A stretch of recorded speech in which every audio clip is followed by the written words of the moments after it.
पिछले लेक्चर में हमने डिस्कस किया था एनालॉग इंस्ट्रूमेंट में कौन कौन से प्रकार के टॉर्क्स डेवलप होते हैं।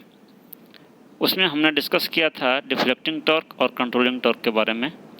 आज हम लोग कंट्रोलिंग टॉर्क पे बेस्ड दो न्यूमेरिकल्स डिस्कस करेंगे। पहला एग्जांपल है और यह एग्जांपल 2018 के बोर्ड एग्ज़ाम में पूछा हुआ क्वेश्चन है, जो एली वालों के लिए स्पेशल एग्ज़ाम हुआ था। उस एग्ज़ाम में ये क्वेश्चन पूछा गया है और ये क्वेश्चन 6 मार्क्स का है। क्वेश्चन है an instrument a spring made up of phosphor bronze strip has a length of 400 mm, a breadth of 0.5 mm and a thickness of 0.08 mm। यानी कि एक इंस्ट्रूमेंट का स्प्रिंग जो कि फॉस्फर ब्रॉन्ज का बना हुआ है, उस स्प्रिंग का लेंथ है 400 mm, विड्थ है यानी चौड़ाई है 0.5 mm और थिकनेस है 0.08 mm। उस मटेरियल का जिसका स्प्रिंग बना हुआ है, उस मटेरियल का यंग्स मॉडुलस है 1.2 × 10⁶ kg पर स्क्वायर मीटर। यहाँ kg पर स्क्वायर मीटर नहीं है बल्कि न्यूटन पर स्क्वायर मीटर होना चाहिए, क्योंकि यंग्स मॉडुलस का जो यूनिट है वो न्यूटन पर स्क्वायर मीटर या न्यूटन पर स्क्वायर सेंटीमीटर होता है। तो हमें निकालना है टॉर्क एक्सर्ट बाई स्प्रिंग, यानी कि स्प्रिंग के द्वारा कितना टॉर्क लगाया गया for a deflection of 60 degree. जब अगर डिफ्लेक्शन 60 डिग्री है तो स्प्रिंग के द्वारा कितना टॉर्क लगाया गया, और जब डिफ्लेक्शन 90 डिग्री है तो स्प्रिंग के द्वारा कितना टॉर्क लगाया गया, ये हमें निकालना है। तो क्वेश्चन में जो भी डाटा दिया हुआ है उसको हम लोग पहले लिख लेते हैं। गिवन दैट दिया हुआ है कि लेंथ का स्प्रिंग जिसको एल से सूचित किए हैं वो 400 mm है, और इस mm को अगर हम मीटर में कन्वर्ट करेंगे तो 1000 से डिवाइड करना पड़ेगा, तो ये आपका 0.4 मीटर हो गया। उसी प्रकार से विड्थ दिया हुआ है, चौड़ाई दिया हुआ है 0.5 mm, और इसको भी 1000 से डिवाइड करेंगे तो ये हमें मीटर में कन्वर्ट हो जाएगा, यानी 0.5 × 10⁻³ मीटर। और थिकनेस दिया हुआ है 0.08 mm, यानी इसको भी 1000 से डिवाइड करेंगे तो ये हमें मीटर में कन्वर्ट हो जाएगा, यानी थिकनेस हो गया आपका 0.08 × 10⁻³ metre. Young's modulus of spring दिया हुआ है 1.2 × 10⁶ न्यूटन पर स्क्वायर सेंटीमीटर। तो इसको हम स्क्वायर सेंटीमीटर है, इसको हम स्क्वायर मीटर में कन्वर्ट करेंगे। तो चूँकि जब हम 1 सेंटीमीटर को 1 मीटर में कन्वर्ट करते हैं तो 10⁻² से मल्टीप्लाई करेंगे, और चूँकि यह स्क्वायर है इसलिए हमें 10⁻² का होल स्क्वायर से मल्टीप्लाई करना होगा। तो इसको हम जो यंग्स मॉडुलस दिया हुआ है उसे हम न्यूटन पर मीटर स्क्वायर में कन्वर्ट कर लिए, वो आपका हो गया 1.2 × 10⁻10 न्यूटन पर मीटर स्क्वायर। अब हम इसमें 2 पार्ट था, उसमें पहला पार्ट हम डिस्कस करते हैं कि अगर डिफ्लेक्शन अगर 60 डिग्री है तो उस केस में कंट्रोलिंग टॉर्क कितना होगा। तो जब डिफ्लेक्शन 60 डिग्री है यानी कि थीटा का वैल्यू 60 डिग्री है तो उसको हम लोग रेडियन में कन्वर्ट करेंगे तो π/3 हो जाएगा। और हम जानते हैं कि स्प्रिंग कंट्रोल मेथड में जो कंट्रोलिंग टॉर्क है वो उसका फार्मूला होता है EBTQ/12L × थीटा, जहाँ E यंग्स मॉडुलस है, B चौड़ाई है स्प्रिंग का, T थिकनेस है और L लेंथ है, और थीटा जो है वो डिफ्लेक्शन है। सारे वैल्यू को हम इस फार्मूले में पुट करेंगे। तो E का वैल्यू हमने पुट किया 1.2 × 10⁻10, B का वैल्यू जो कि चौड़ाई है 0.5 × 10⁻³ और जो थिकनेस है 0.08 × 10⁻³ और इसका पावर 3, और डिनोमिनेटर में है 12 × L का वैल्यू है 0.4 मीटर। सबको हमने एक यूनिट में कन्वर्ट किया है, एक डायमेंशन में कन्वर्ट किया है, और थीटा की जगह पे हम लोग π/3 रखेंगे और पाई की जगह पे 22/7 या 3.14 रखेंगे। तो हमें जो कैलकुलेट करने के बाद जो रिजल्ट मिलेगा वो आपको मिलेगा 0.67 × 10⁻6 न्यूटन मीटर। और इससे हम 10⁻6 को माइक्रो कहते हैं, इसलिए इसको हम कह सकते हैं कि 67 माइक्रो न्यूटन मीटर ये हमारा कंट्रोलिंग टॉर्क उस स्प्रिंग के द्वारा लगाया गया। सेकंड, इसमें जो सेकंड पार्ट था उसमें था कि अगर डिफ्लेक्शन अगर 90 डिग्री हो तो कंट्रोलिंग टॉर्क कितना होगा। तो थीटा इक्वल टू 90 डिग्री और 90 डिग्री को हम रेडियन में कन्वर्ट करेंगे तो π/2 रेडियन।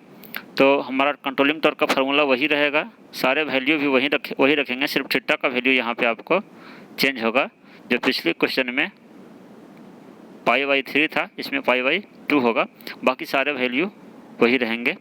और जब हम इसको सॉल्व करेंगे तो हमें 1 × 10⁻⁻6 न्यूटन मीटर आपको सॉल्व करने पे आएगा, जिससे हम 1 माइक्रो न्यूटन मीटर कह सकते हैं। तो यही हमें आपका कंट्रोलिंग टॉर्क का वैल्यू निकालना था, जो कि निकल गया।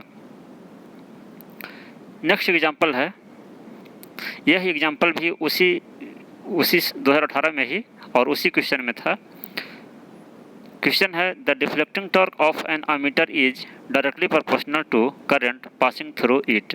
यानी कि किसी एमीटर का जो डिफ्लेक्टिंग टॉर्क है वह प्रोपोर्शनल है करंट पासिंग थ्रू इट, यानी उस एमीटर के थ्रू जितना करंट पास कर रहा है उसके प्रोपोर्शनल है। डिफ्लेक्टिंग टॉर्क जो है वो जितना करंट फ्लो हो रहा है, पास कर रहा है, उसके प्रोपोर्शनल है।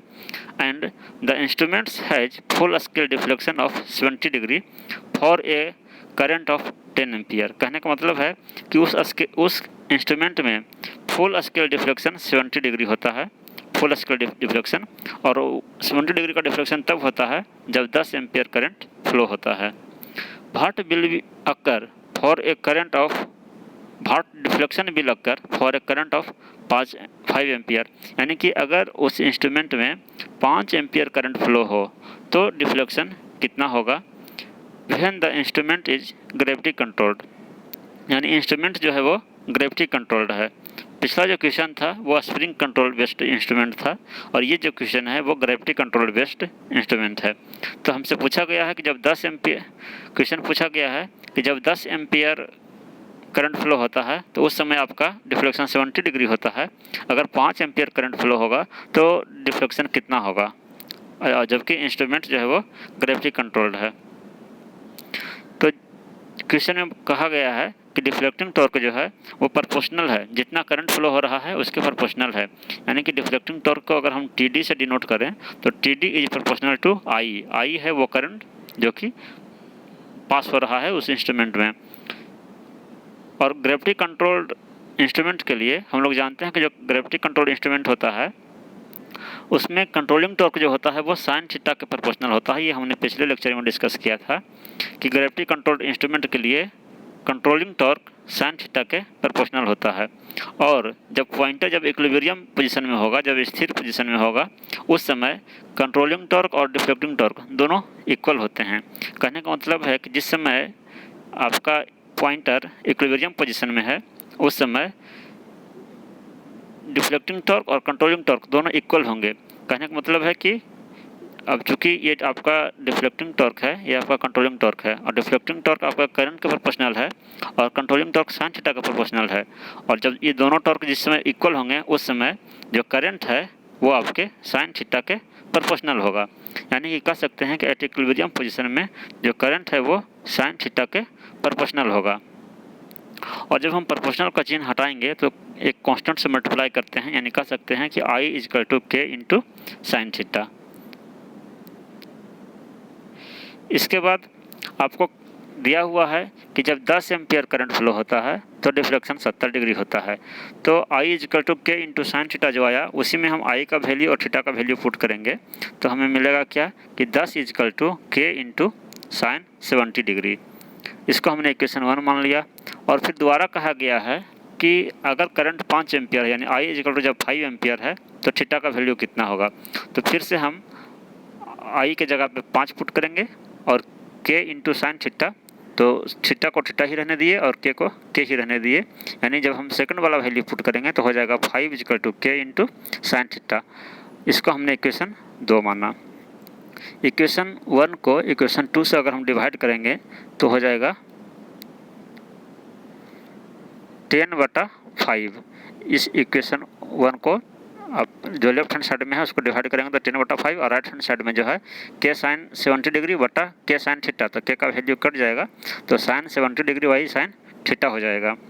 और अब हम ये 5 से आपका 10 कट जाएगा 2 बार में, और साइन थीटा को अगर हम लेफ्ट साइड में ले जाएंगे और 2 को राइट साइड में लाएंगे तो 2 आपका डिनोमिनेटर में आ जाएगा, तो आपका जो वैल्यू है वो हो जाएगा sine theta equal to sine 70 degree by 2। और यहाँ पे हम साइन 70 डिग्री का वैल्यू कैलकुलेटर की मदद से लिखेंगे, तो कैलकुलेटर की मदद से जब साइन 70 डिग्री का वैल्यू निकालेंगे तो 0.9397 आपका साइन 70 डिग्री का वैल्यू आएगा, और उसको 2 से डिवाइड करेंगे तो आपको साइन थीटा का वैल्यू मिलेगा। यहाँ पे ध्यान देना है कि साइन 70 डिग्री बाई 2 कहने का मतलब ये नहीं है कि ये साइन 35 डिग्री हो जाएगा, क्योंकि ये 70 में डिवाइड नहीं है बल्कि पूरे साइन 70 डिग्री में डिवाइड है, यहाँ पे ध्यान देना है।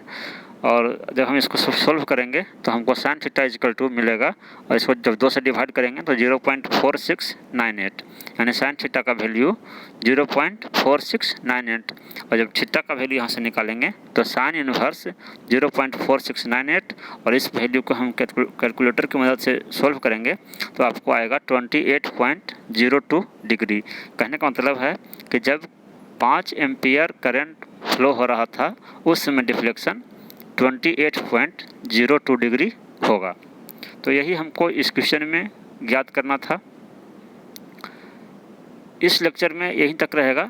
नेक्स्ट लेक्चर में हम लोग थर्ड टाइप ऑफ टॉर्क जो है डैम्पिंग टॉर्क, उसके बारे में डिस्कस करेंगे। Thank you.